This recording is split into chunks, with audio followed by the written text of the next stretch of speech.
Ассаламу алейкум, витаю вас, друзья. У нас стрим вещает сейчас в ТикТок и в YouTube, друзья.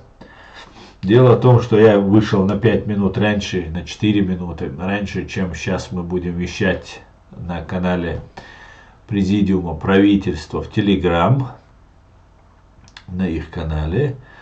Дело в том, что скорее всего, у нас опять будут проблемы с задержкой картинки, когда мы будем вещать в YouTube.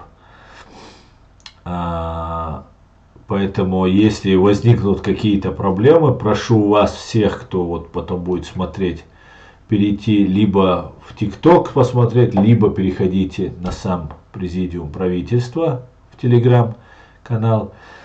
Либо же, если опять будут у нас проблемы, скорее всего они будут, то я запись уже выложу после того, как мы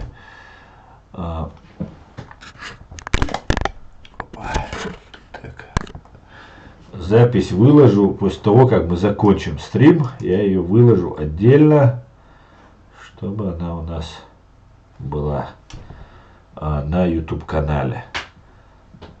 Так, я немножко чуть-чуть поднял, надо немножко еще опустить. Мотивацию нужно поднять. Так.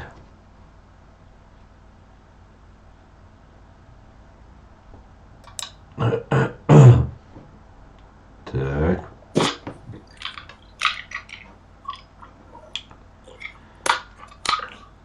Что за звуки?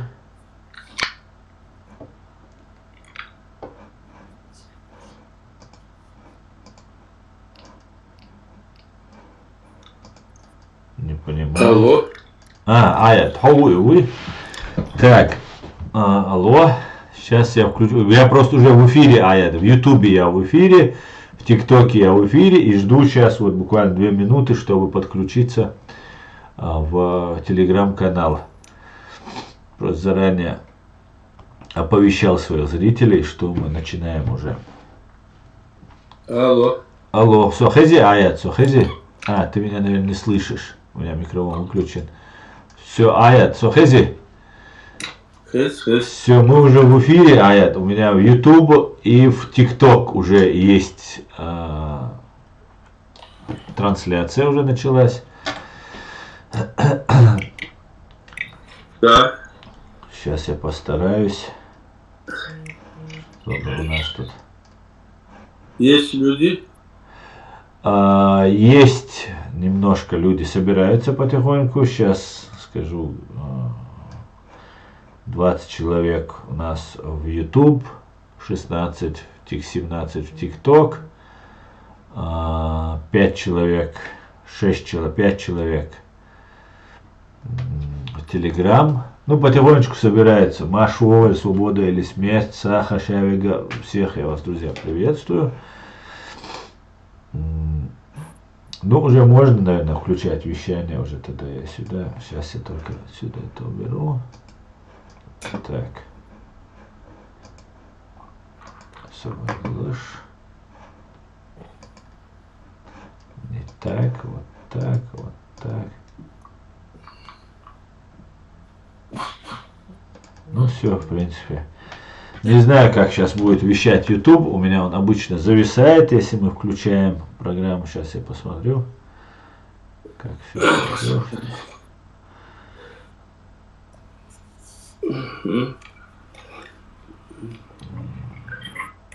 Вроде бы все идет, но пока никаких нет проблем.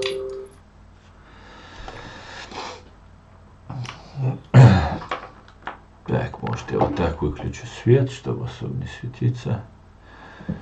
Так, Вова, спасибо. Спасибо за подарки. Так, Аят, можем начинать уже 19:01. Начинаем? Ну, начинай, давай. Ассаламу алейкум, витаю вас все, друзья. Сегодня у нас 5-й стрим информационно-аналитического центра Президиума правительства Чеченской Республики Ичкерия, платформу открытого диалога. 5-я часть сегодня будет у нас. С нами снова Аят Идигов и я с вами. Надеюсь, еще люди подключатся из Президиума правительства и другие люди. Сегодняшний наш стрим обозначен как цели и задачи Президиума правительства. Мы также поговорим о уважаемой стране Литве, поговорим об Украине, ну и разные другие вещи, которые будут нам интересны и нас волнуют. Мы обо всем об этом будем говорить. Задавайте вопросы, пишите комментарии, пишите их в YouTube, пишите их в TikTok, задавайте напрямую вопросы в Telegram-канале. И Аят, я тебя приветствую. Ассаламу алейкум, сюрдикюэла машурило. Шалом, всех тоже приветствую. Рад, что мы вышли снова на связь. Я здесь вот тоже пригласил некоторых людей, но не знаю, кто они. Правда, не сумел с ними связаться, не успел. Но послал им приглашение. Надеюсь, что они будут сейчас сюда входить. И мы будем видеть, какие люди у нас здесь есть. Но начнем с того, что у нас вот снова, значит, мы говорим о том, что такое президиум правительства Чеченской Республики Ичкерия, какие цели и задачи мы ставим, и почему, значит, это вот ситуация, которая у нас здесь мы наблюдаем, она такая сложная. И я бы хотел, чтобы, конечно, здесь выступали бы и другие люди, которые у нас в президиуме, и наши представители, которые, чтобы они могли говорить о той или иной проблеме. Но если будут вопросы, конечно, я буду тоже отвечать. Сейчас я скажу, что нам нужно обязательно вот в это время, которое это сложное время, когда против нашего, скажем, мира демократически идет вот такая вот атака, а она началась уже с 91 года, после развала Советского Союза. Мы об этом говорили раньше.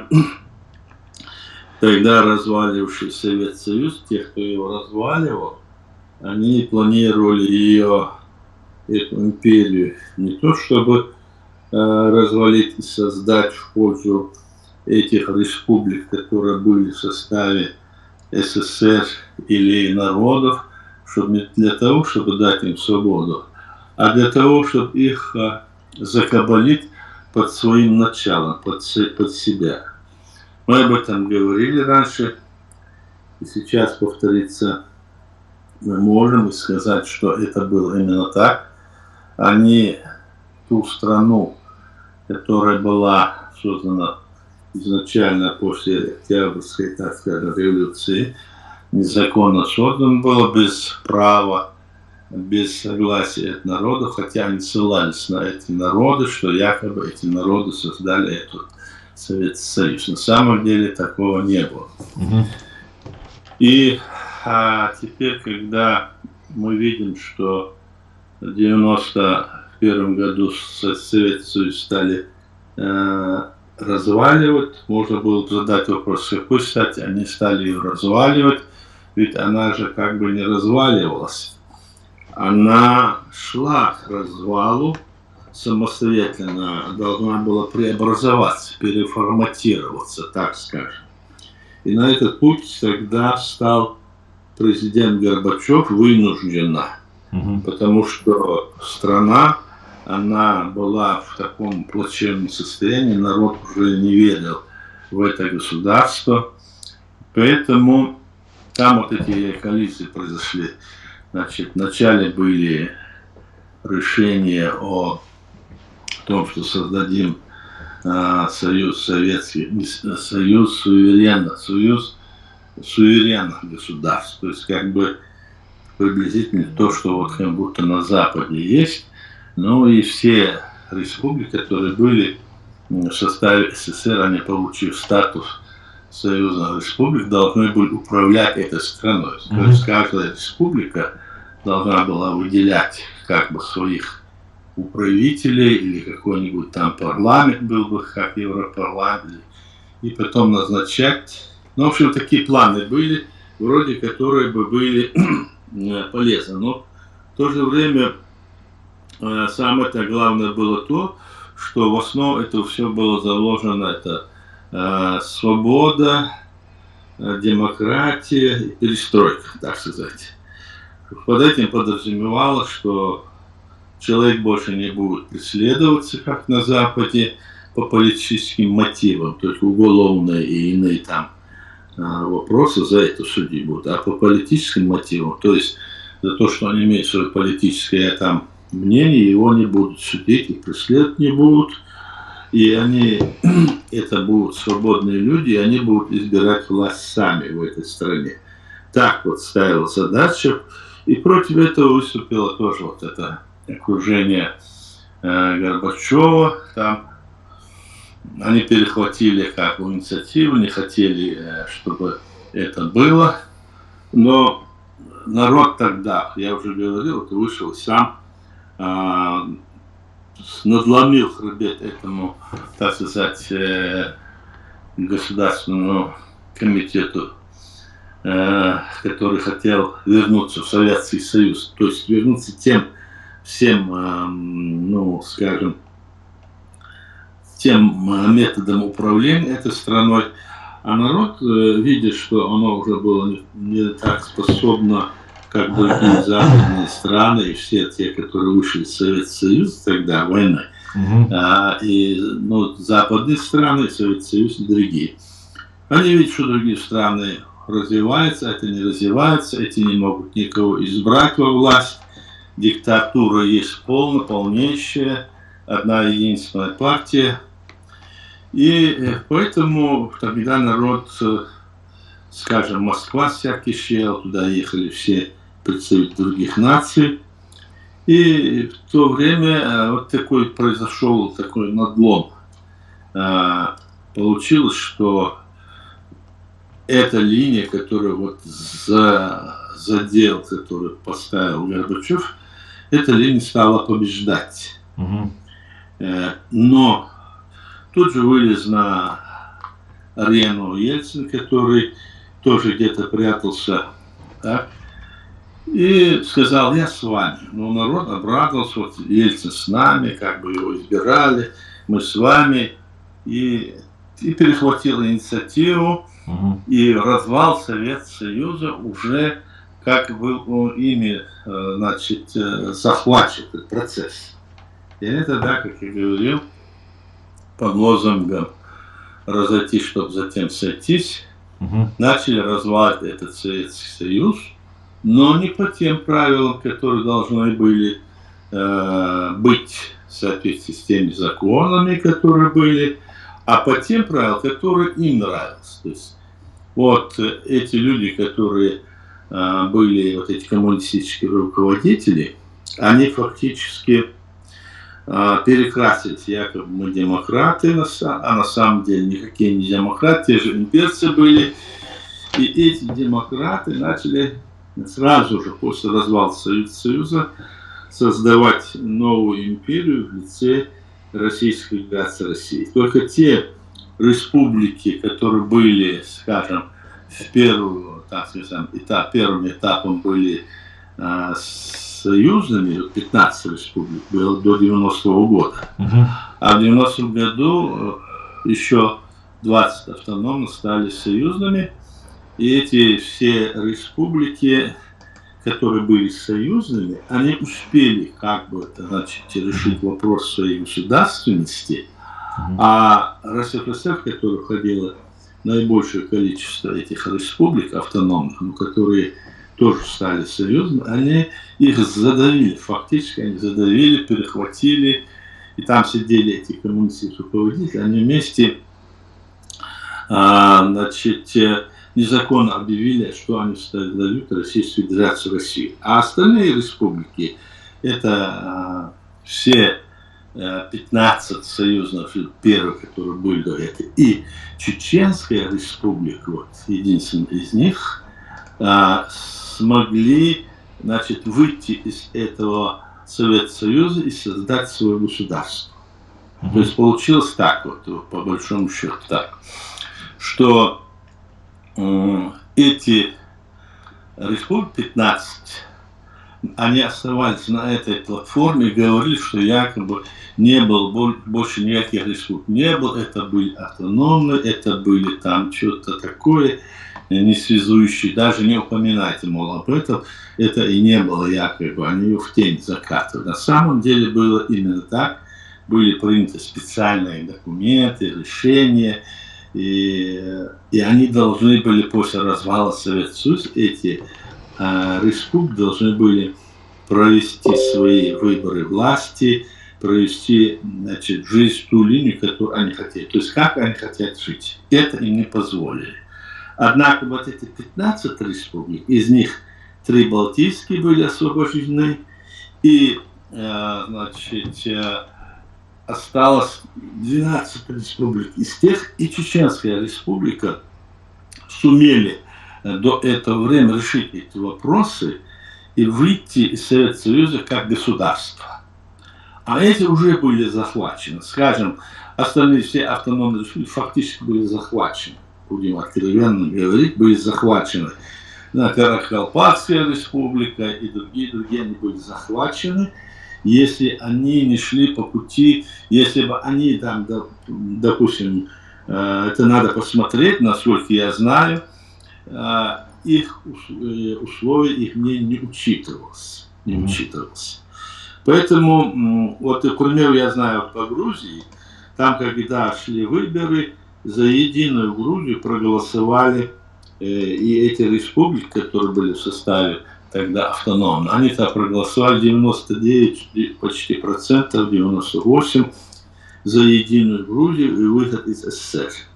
Но их тоже не выпустили в таком составе только после развала Советского Союза.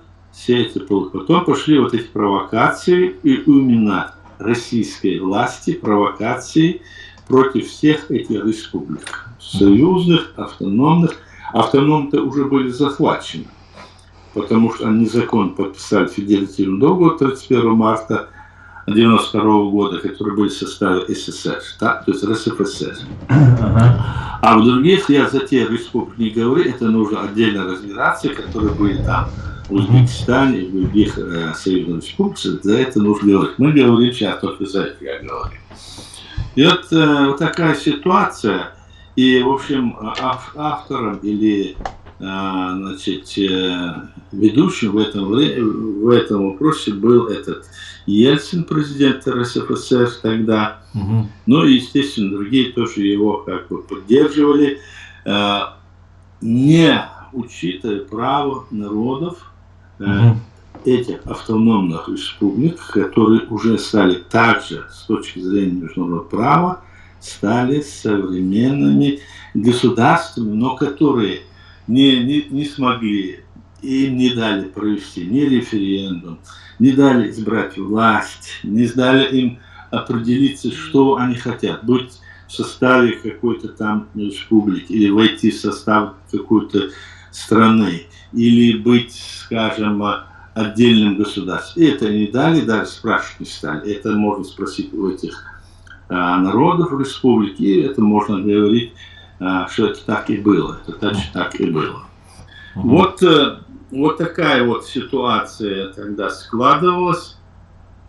И когда развалился Советский Союз, то Ельцин и его окружение выдвинуло этот лозунг: разойтись, чтобы затем сойтись. А на самом деле у них был план, значит, о возрождении или восстановлении всей Советской России, как они говорили, туда входит, мы можем предполагать, что туда входят те территории республик, которые еще до 12 года, до Первой мировой войны, которые были. То есть они хотели полностью расшириться, чуть ли не дойти до Ла-Манша, там, Лиссабона и Евроазии, у них такие планы были. Вот чем мы имели дело. И вот когда они начали вот эту полномасштабную войну против Чеченской Республики, Ичкерия, это было вот начало тогда, 11 декабря 1994 года, началась вот эта экспансия, то есть военные действия, политические военные действия по захвату этих территорий вновь под влияние России, как они говорят, Российской Федерации, России.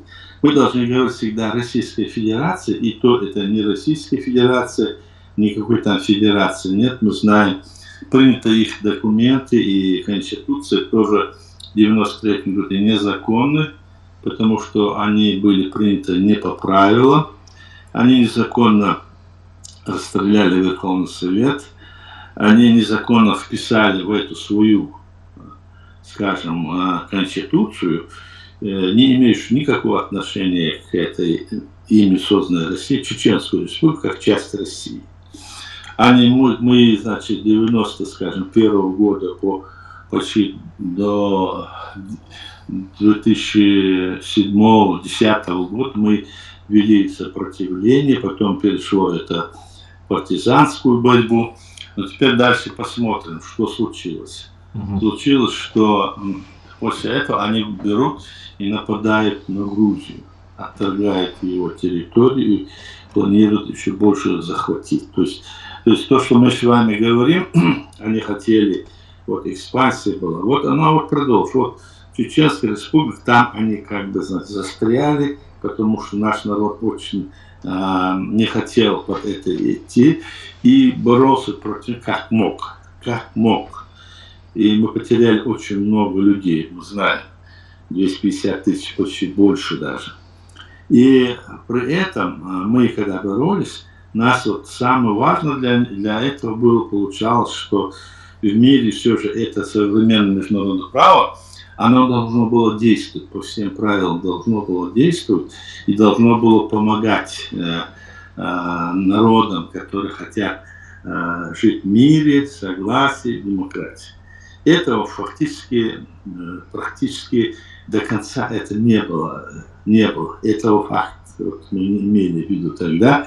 Это вот развитие в этом направлении, оно, я так понимаю, оно только в становлении, это демократическое развитие, это только как бы становление, это пути, это система, в которой мы должны вливаться, развиваться, еще все совершенствуя все. Этого тогда не было, наоборот, начали нас тоже подводить, как бы соглашаться, что мы являемся частью России.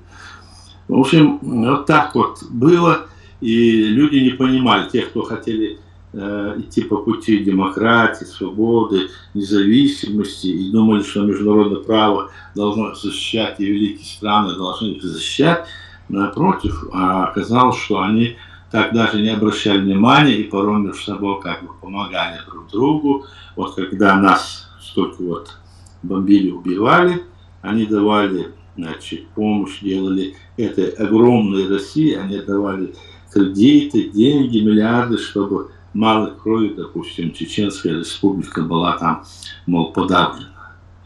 Они, вот такой путь был.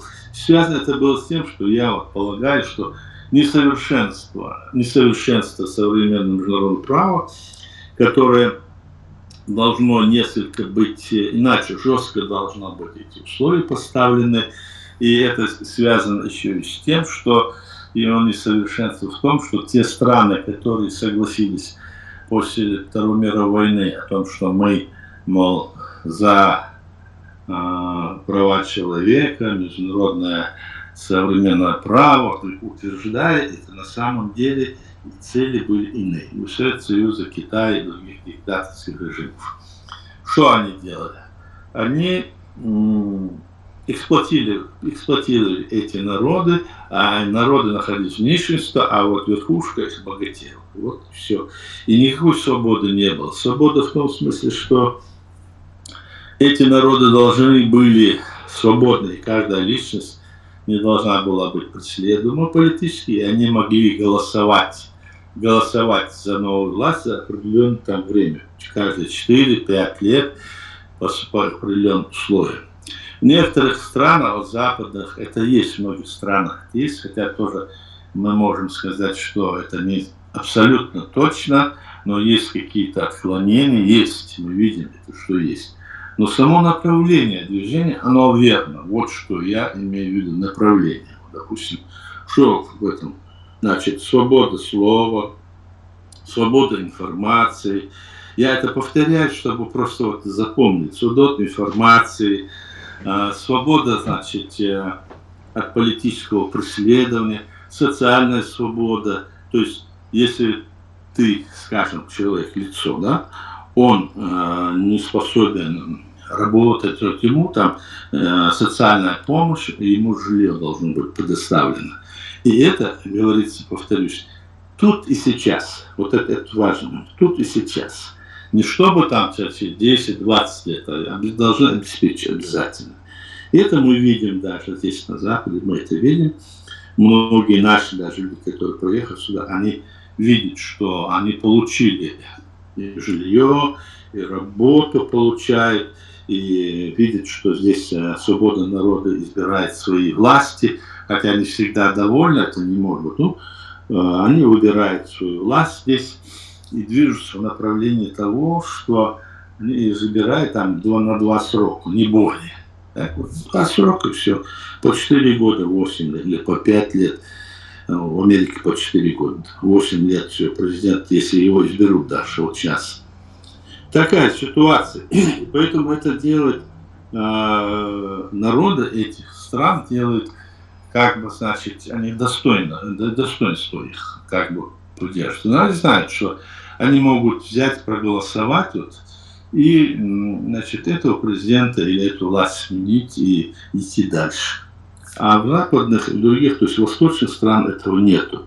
Они десятилетиями из года в год сидят там, гнобят этих людей, бросают в эти тюрьмы, но сотворят там все, что угодно, над людьми все, что угодно, убивают, расстреливают, и по национальным, по расовому, ну как хотите, и своих, и чужих, там, что угодно подводят. Поэтому Чеченская республика изначально, когда наш народ голосовал и выбирал, вот, все, референдум проводил в 90-м году, это общенациональный съезд чеченского народа, то там было прямо сказано, что мы создаем современное государство, и была современная конституция, в которой было сказано, это, значит, суверенное, независимое и демократическое правовое государство. Вот это основа, на которой мы должны все держаться.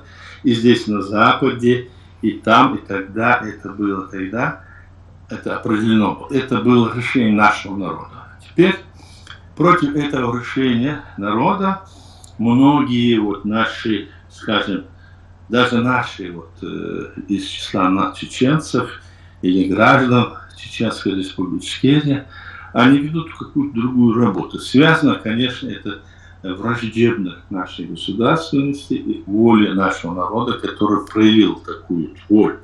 Точно так. И они начали с нашей республики нападать, чтобы другим было неповадно. Урок, как преподать другим народам, чтобы они боялись. И этот урок они вот преподали вот там, но они там захлебывались. И если бы тогда чеченскому народу, Чеченской республике помогли, мы убеждены, вот чеченцы убеждены, что сегодня не было бы дальнейшего хода этой Российской империи и ее развития. Скажем, она не напала бы на, скажем, Грузию, она не захватила бы территорию Молдовы, она не захватила бы части Украины. И сегодня вот тогда надо было только слушать и думать. Мы так говорим. Мы на этих принципах нас изобразили, как будто мы террористы, бандиты, когда у нас никаких ни террористов, бандитов не было, а наоборот, по всем показателям, которые были даже в Советском Союзе, самый меньший процент преступлений там, и разного рода нарушений было у нас в Чечен-Ингушетии тогда. И это тогда отмечалось, и даже мы никакие такие действия не делали, хотя на нас они пытались проехаться и, скажем, сотворить то, что они сотворили, чтобы остальные республики, в том числе и те ранее бывшие союзы, подвести под себя. Смотрите, Грузия, смотрите, Молдова, Украина, не только Чеченская республика, а остальные автономно захвачены ими уже тогда были.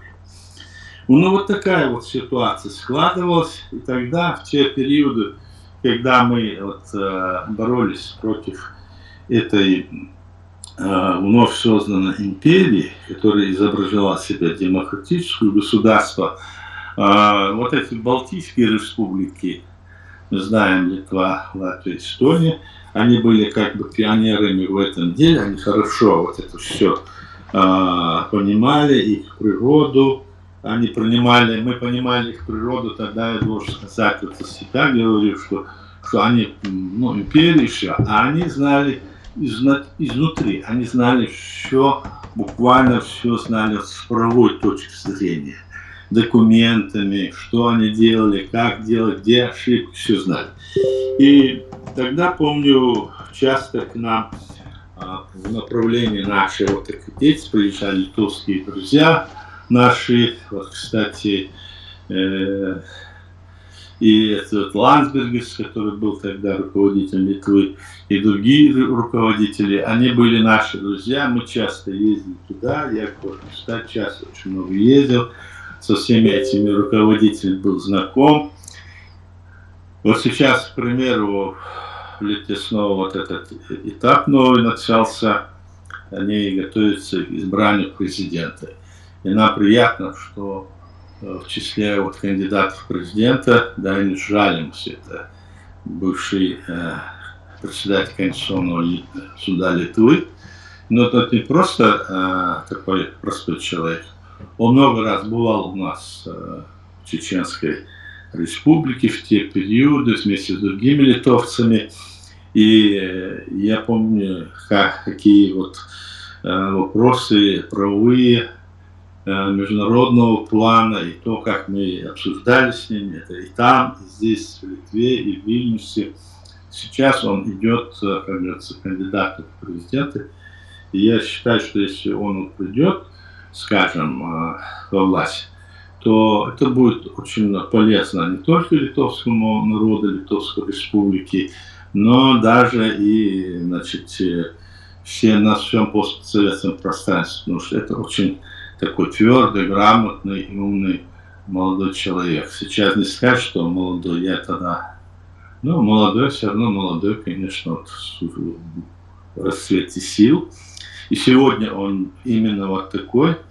За это я хочу сказать, за Литовскую республику, которая движется к выборам. Так, теперь то, что происходит в Украине, мы видим. Хотя мы должны были, может быть, начать с нее, но мы видим, что продолжается война, мы видим, что Россия со всеми своими, как говорится, друзьями диктаторского режима все пытается как-то вывернуться из ситуации и выйти таким образом, чтобы не проиграть, и потом захватить Украину, уйти. Этого нельзя допустить, этого нельзя делать. И в этой борьбе, которую ведет украинский народ, большую роль играет его руководство этой страны, и большую роль играет, конечно, сам народ, настрой народа. Это мне напоминает те года, когда у нас был наш чеченский народ, наши граждане были настроены решительно, несмотря ни на какие там силы или превосходство. Мы не могли говорить, мы не можем быть и не будем никогда в подчинении рабами этой империи, потому что их образ жизни, это не наш образ жизни. Мы свободные люди, мы свободно решаем свои проблемы. И также сегодня мы видим, что в первый год, 2014 года, обманутый народ или перехитрили, так сказать, руководители, тех, которые были, потом бежали. И так предательство было тогда сделано против народа.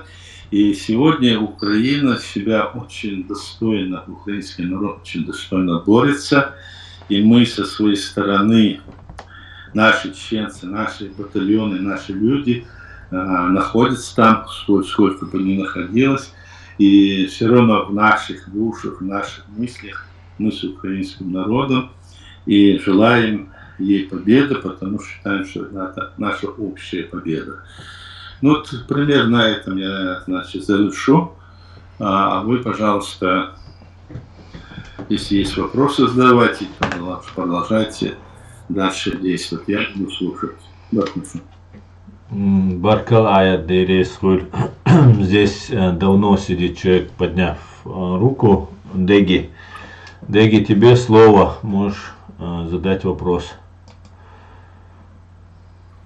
Разрешить.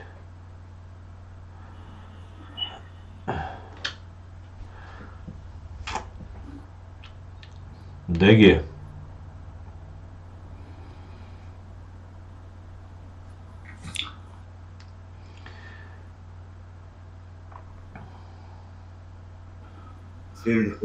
Там нет. Все, Валя, выслушал. Деги, дал узел, выстало, Деги. Я Дейресхуль выстало. Ögidü xattır рахаттар со поправки шалатся, ду, аиц.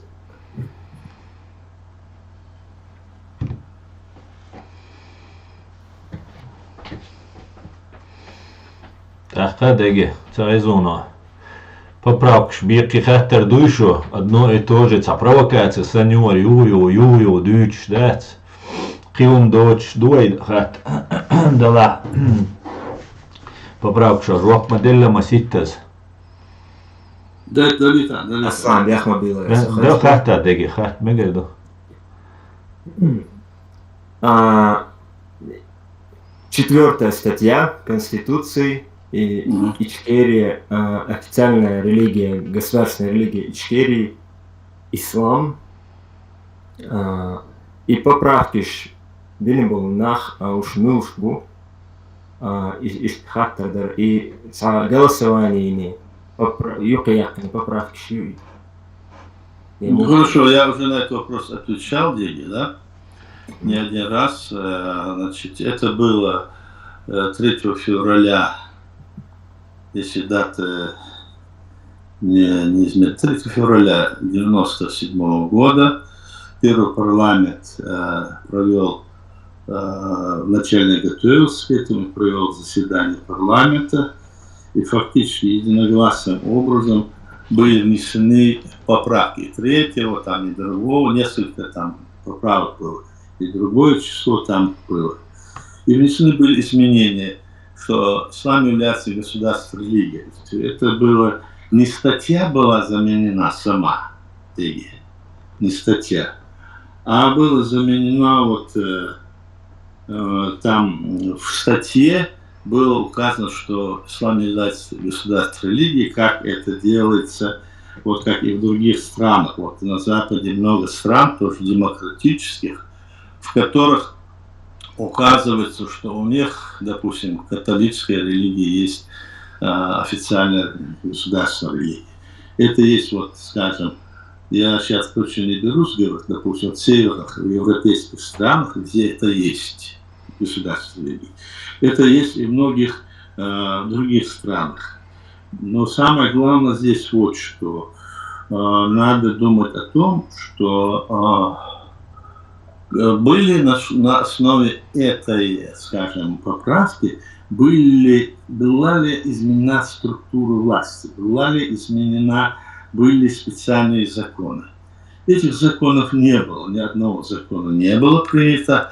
Просто речь шла о том, что 90 с лишним процентов населения нашей республики были мусульмане, и они вот как бы, значит, были за то, чтобы эту религию, чтобы государство поддерживало ее там. Ну, там связано с тем, что массово это было, государство не должно было противовечить этой религии, помогать ей.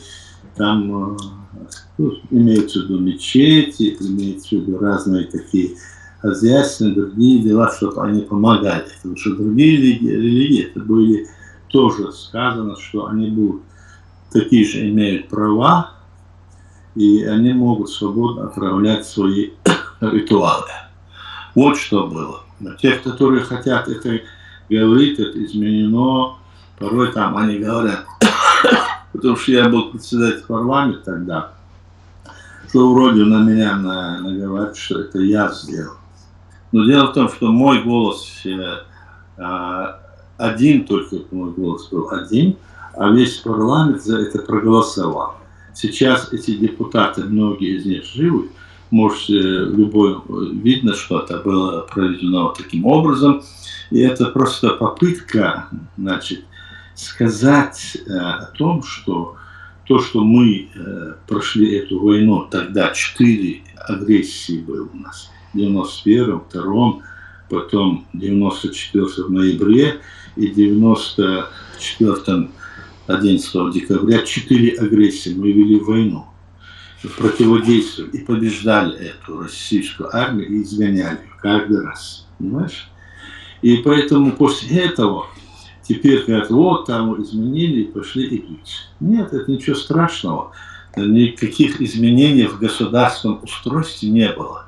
То есть основным посылом, основой является, что Чеченская республика – это суверенное и независимое демократическое правовое государство. Все, это основа.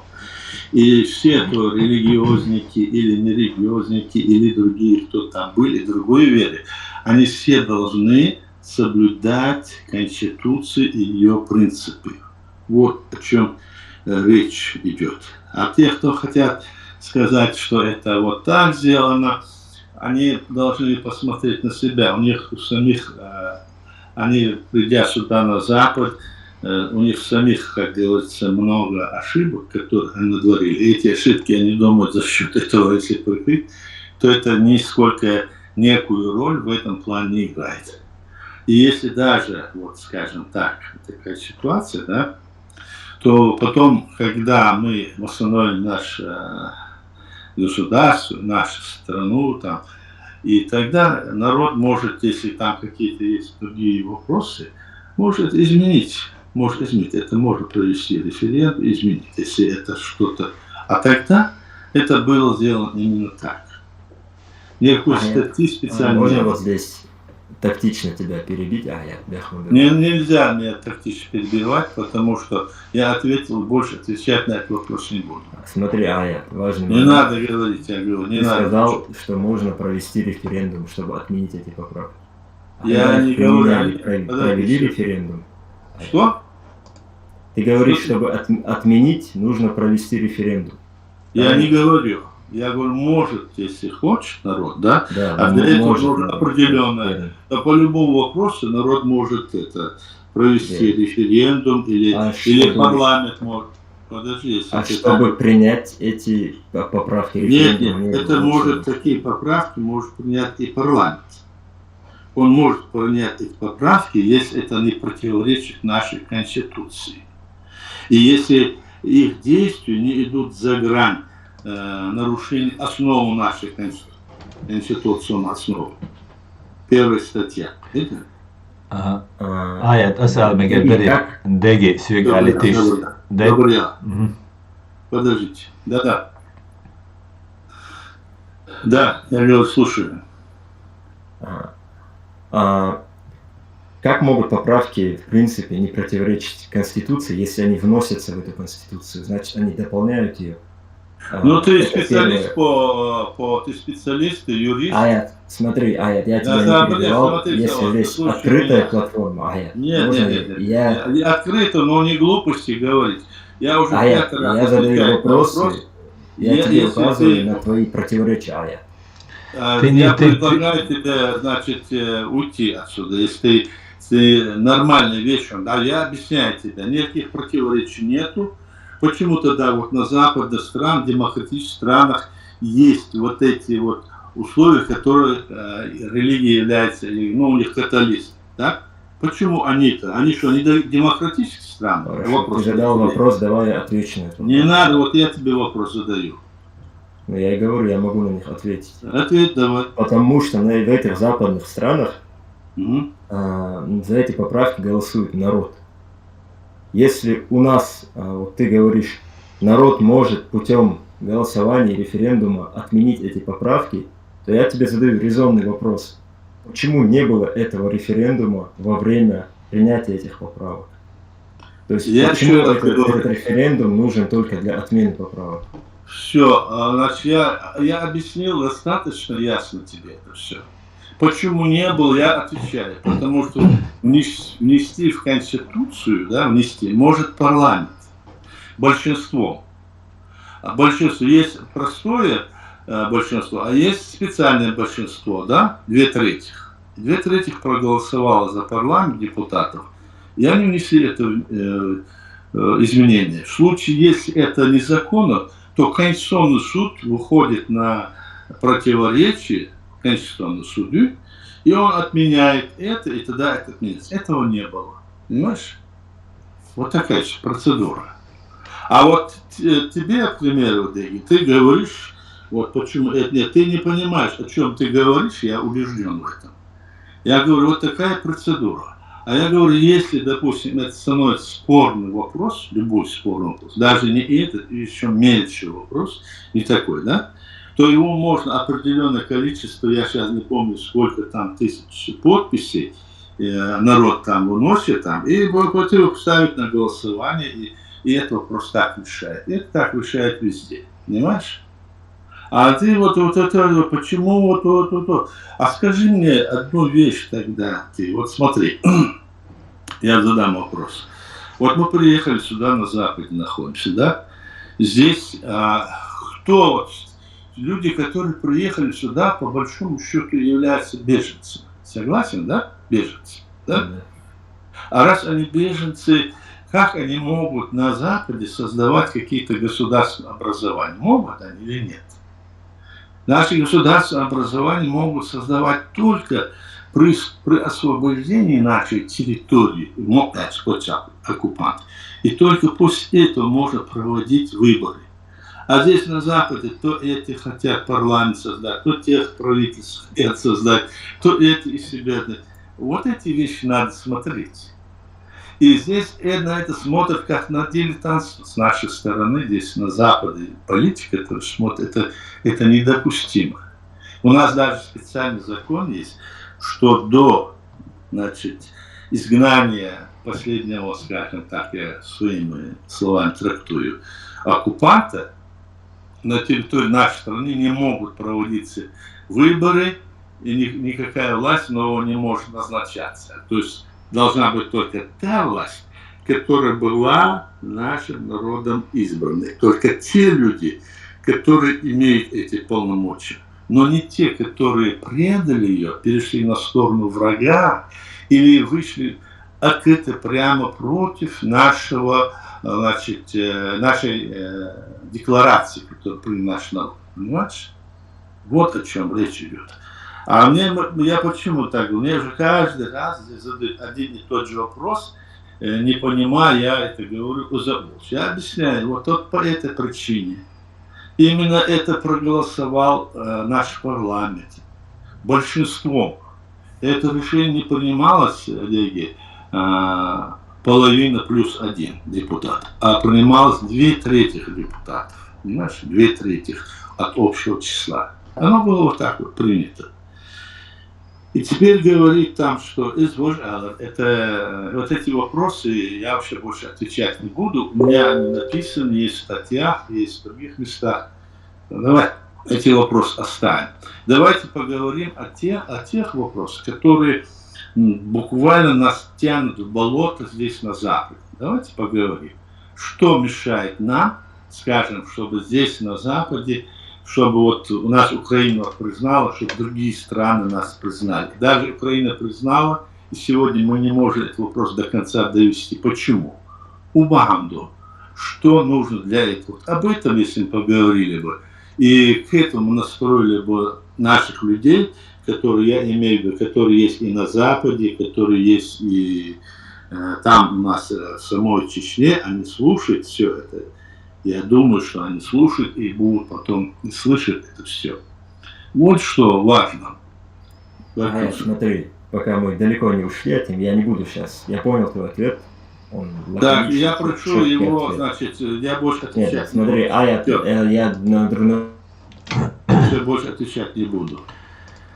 Да, если есть еще вопросы, задавайте по теме. Просто дело в том, что здесь есть новые люди, которых я пригласил, которые могут быть не в курсе вот этих вопросов, чтобы не показалось, что мы не даем слова. Вот одни и те же люди заходят и снова говорят про поправки, которые были внесены в 1997 году, тем самым отвлекая внимание, как принято у спецслужб говорить, на негодный объект, таким образом отвлекая внимание от основной темы, которую мы ведем.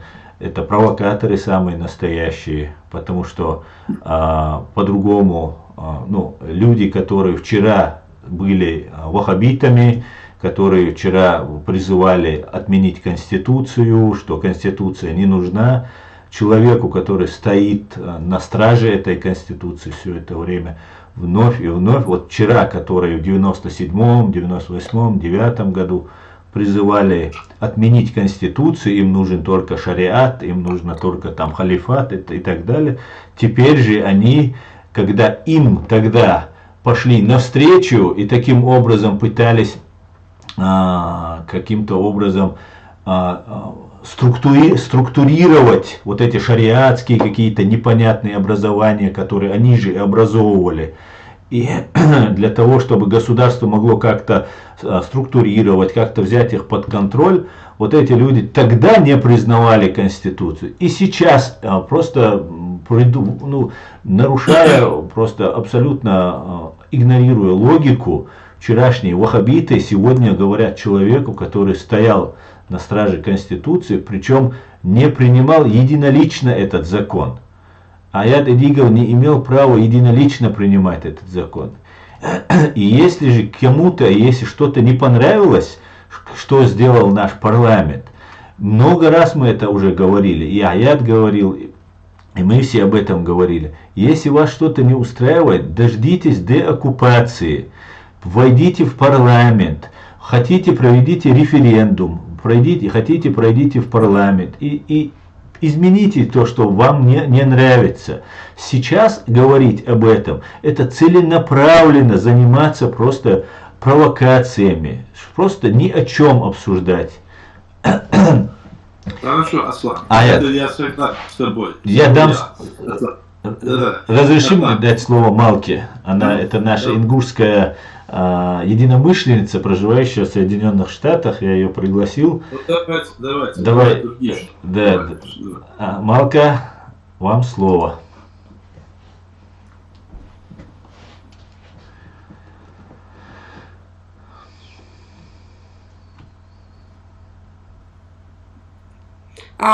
Добрый день, меня зовут Малика Шагараева, Малика Аздоева, девичья фамилия. Мой муж, может быть, и бывший автуринец Ваха Шагараев. Я живу в Америке, имею достижения, я стала почетной гражданкой Америки, активно занимаюсь политикой. У меня есть вопрос. Мне очень понравилось выступление господина Эдигова.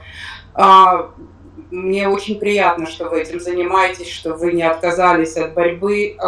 Я предлагаю свою помощь. Если у вас готов какой-то план, программа, что вы делаете, если сегодня в Чечне, в Ичкерии будет вакуум власти? Какой у вас план? У нас в Америке поменяется власть в течение этого года. Поменяется, не поменяется, в любом случае у нас выборный год. В течение нескольких месяцев мы за нее активно боремся, но и с сегодняшней властью я имею очень большие контакты, поэтому я готова вам помогать на уровне американских институтов власти, включая Организацию Объединенных Наций, находящуюся на территории Нью-Йорка. Есть ли у вас план, программа, что мы можем положить на стол американских парламентариев, может быть, президента, может быть, властных структур. Какой план действий, если сегодня в Чечне безвластие? Но сегодня безвластия там нету. Там есть марионетки, которые сидят. Первая задача – это у нас деоккупация нашей страны и восстановление легитимной власти. Вот план первый, так? Первый пункт – это освобождение нашей территории, как и в других странах, которые были Восточный Тимор и африканские страны. Нам нужно, чтобы это. Поэтому, конечно, после освобождения, после таких разрушений, такой гибели столько людей, у нас есть примерные решения, которые сегодня мы понимаем, что без них ничего не получится. Нам нужно обязательно освободить нашу страну.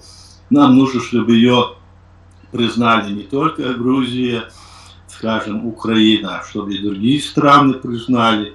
И очень хорошо, что вы там находитесь. И я думаю, мы будем дальше на связи и посмотрим, что нам делать. Конкретно первое, то, что мы сейчас должны делать, это о признании нашего государства как суверенного независимого государства, которое было создано законностью ее, и восстановлении там легитимной власти. И затем дальше в соответствии с всеми структурами власти, которые были у нас были все планы, все у нас как бы есть. Их нужно только восстановить. Для этого нужно, конечно, чтобы были специалисты, нужно, чтобы там развернулась работа такая, чтобы по плану как бы действовать в соответствии с нашей Конституцией, законом, который у нас есть. У нас есть здесь другие, как вы знаете, течения, которые пытаются сказать, что это нам не нужно, что это неправильно было, что нужно там другие структуры власти, нужно религиозно сделать или другое.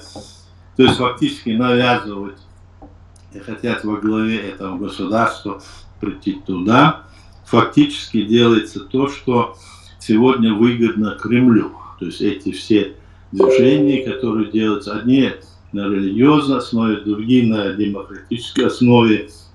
Вот те люди, которые сейчас вот выступали и спрашивали по поводу этой Конституции, поправки, это люди, которые сами, я не имею в виду деги, но если это те, о которых я говорю, то это люди, которые грубейшим образом сами занимались этими разборками, так, и делали все для того, чтобы незаконные вот эти действия против нашего народа и против нашего государства утвердилось мнение на Западе об этом. Бога, на этом они работали до сих пор. Теперь некоторые из них стали демократы. Вместо того, чтобы быть, скажем, в рядах тех, кто стоит на основе нашей Конституции, эти люди пытаются сказать, что нам, мол, мы такие, мол, это хорошие, они вот что-то там нарушили, а сами досели, находились все время в отступничестве и в нарушении нашей Конституции. Если прямо сами находились, то были их участниками. Если бы они на самом деле стали демократами, как они говорят, или другими там, то они должны были бы свою позицию официально заявить. Официального заявления с их стороны нет. Они там придумывают, что они там такая-то партия. Не только это, там есть и другие партии, такие же примерно. Неизвестно, где они зарегистрированы. И в действии их они порочат, скажем, то решение, которое принял наш народ и воссоздал в рамках современного права наше государство. Поэтому нам нужно действовать таким образом здесь на Западе, план, чтобы мы могли единым фронтом, вот масса людей у нас там, проводить одну линию, одну политику на Западе.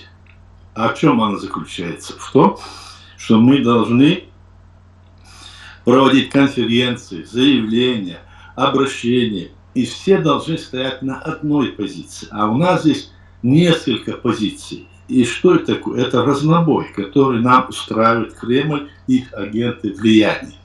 Некоторые из них не знают, к сожалению, большого, не знают, чем они занимаются, просто идут по принципу поддержки того или другого лица, или под родственным, или по другим, скажем, принципам, или по религиозным.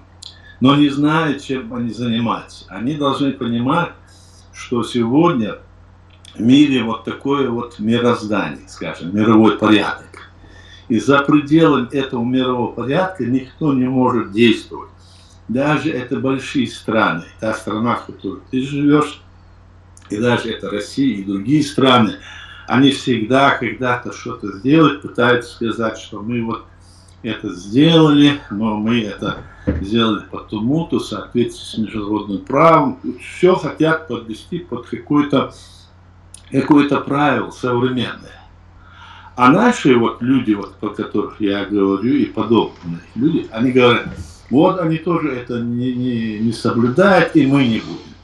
Это, знаете, вот такое сравнение может провести. Они могут, у них есть страны, у них есть государство, тысячелетние, сотни лет, экономика развита. Они способны, скажем, вынести большие трудности экономические, у них ресурсы большие.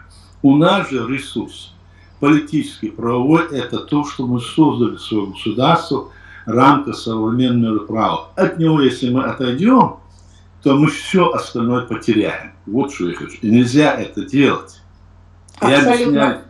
Абсолютно с вами согласна. Это золотые слова, я подписываюсь, потому что только в единстве можно прорваться, и борьба на самом деле очень сложная. В каждом вашем слове глубокая мудрость, и это должно быть просто железно, должно быть законом. Люди должны объединяться, не искать различия, искать общность интересов. Тогда у меня второй вопрос еще.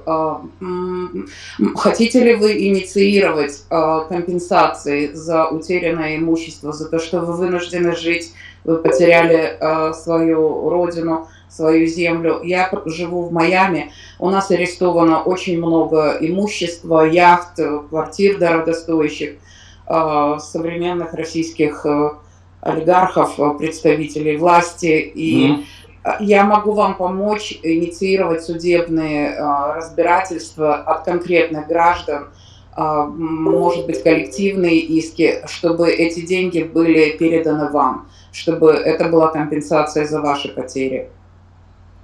Ну, вот этот вопрос очень интересный, это такой как бы частный вопрос каждому, да, но в целом, когда стал вопрос Украины, президент Украины сделал заявление, когда двадцатка собиралась года полтора назад, и там президент Украины внес предложение о, значит, вынести, сделать такой, скажем, Нюрнбергский процесс, такой же это на международный уровень, для того, чтобы определить там уровень вот, ущерба, нанесенного этой властью России, Украине, так? И чтобы все это было возвращены были и материальные, и духовные, там, и моральные все ущербы. И они написали, но он не написал о том, что это нужно сделать и других стран. Тогда мы от имени президиума нашего государства написали туда специальное письмо, в котором, как и президент, скажем, Украины, что мы просим рассмотреть эти вопросы. Мы специально даже писали статью, расшифровку всего, что было, чтобы они, когда будут, это чеченский тоже, и грузинский, и, скажем, Молдавии, что рассматривать. То есть мы хотим. Ну а то, что ты говоришь, это очень Я предлагаю конкретно составлять иски подключить так адвокатов. говорю. Для Адвокатов, у нас есть очень много русскоязычных адвокатов, они вполне способны, они заработают свой процент на этом. И просто наказать деньгами, наказать долларом и показать, все-таки добиться какой-то справедливости. Потому ну что да, тогда, это хороший, да, будет это прецедент. это нужно, да, давайте будем думать, надо начать с чего-то. Это очень Это все-таки сейчас, конкретное действие, да, это просто докажет в судах американских, это уже будет основой для политической следующей борьбы. Если конкретно суды Майами, например, присудят компенсацию вам лично, тем, кто вынужден проживать за пределами страны, ну, своей родины, вас изгнали, вас Россия просто вынудила покинуть свои дома. Это должно быть компенсировано. Да, это очень хороший, но это здесь я говорю, что надо начать, давайте это. Это очень просто. Это очень просто. Надо найти желающих адвокатов, кто за это бы взялся, и потом можно по накатанной идти, и уже эти судебные иски положить в основу каких-то деклараций, политических заявлений. Хорошо. Мы это после этой нашей вот этой конференции, которую мы проводим, сразу после этого обсудим, как это начать, чего и как. Конкретно нужен какой-то человек, какая-то судьба. Все вопросы начать, да? Это очень хорошо. Я думаю, что вот здесь, вот, кто нас слушает, люди, война была, наши граждане, это всем и нравится. И очень хорошо, что это появилось, и что-то есть у нас в разговор. Давай. Адики, давайте. Adik değerli. Хорошее предложение. Давайте. Аят, если можно, вот Хали Гали хочет задать вопрос. Хали Гали, слушаем вас внимательно.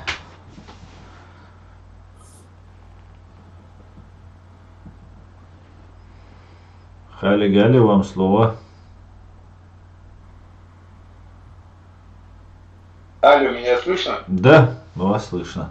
Ассаламу алейкум, ассаламу алейкум. Алейкум. Вот эта девушка Малка появилась, очень такое, конечно, неожиданное и как бы доброе такое пожелание. Если из США, мне интересно, знакома ли она с Борисом Палантом, тоже адвокат, тоже российский еврей, и тоже, бежавший в свое время тоже в США. Вот он 40 лет тоже адвокатской практикой занимается, тоже очень умный человек. И мне бы хотелось тоже, чтобы он к вашей теме подключился. И еще бы я хотел такое затронуть, вот, как говорится, республики российские, не российские, а РСФСР, которые остались в России, вот, например, Татарстан, они же тоже, вот, Татарстан провел референдум, и мне кажется, что была такая ситуация, я не знаю, я об этом просто слышал, что когда Минтимир Шаймиев летел к Ельцину на подписание договора о разграничении там и о суверенитете, то он летел с самолетом полным детей, и ему там, помахали крыльями не беспилотники, МИГи, и сказали, или мы тебя собьем, или ты заключаешь с нами договор. Вот я думаю, что вот такая штука была в Татарстане, а в то время как раз проходили эти, несколько атак на Ичкерию, когда в 91-92 году, вот он в 92 году, по-моему, летел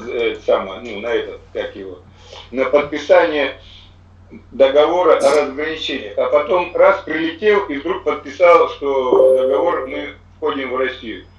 Вот. Нет, это было что не вы так. Об этом можете сказать? Это было не так.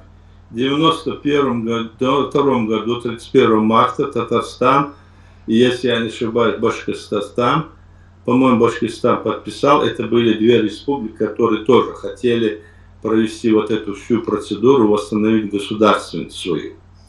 Но они не подписали, и с ними там договаривался Ельцин и другие там руководства РСФСР, что якобы на какой-то срок давайте будем, а потом там, мол, определим наши отношения. Вот этот срок вот в этом году как бы прошел, когда они должны быть полностью свободны, независимы. А ничего не происходит, они так и остались там. Они не создали свои государственные структуры, они не избрали значит, новые власти, они не провели референдум о выходе после того, как после того, как они, скажем, вышли из Советского Союза, все эти республики Советского Союза, они должны были решить этот вопрос, и никакие договора не подписывать с Россией, с РСФСР тогда. Это был не с РСФСР, это был подпись, в том числе РСФСР, подписали все эти республики, которые были уже никак независимым государством, они должны были избрать свою власть по своим конкретно законам, новую власть. А Ментимир Шаймиев, это же бывший первый секретарь обкома партии Татарстана, вы, наверное, знаете, да? То есть его никто не сменил, он остался таковым, как и есть. Но он какие-то подвижки там делал, он был в авторитете, но в конечном итоге он влился в эту всю систему, и там у них находился, остается. Поэтому там взвешена такая неопределенная ситуация сегодня, и она никуда не уходит, эта ситуация. Вот теперь, если этот срок прошел, как они договаривались, полностью детали я не знаю, надо посмотреть, когда это, и какие там они договоренности у них были. Скорее всего, были там устные договоренности обычно, нет, устные.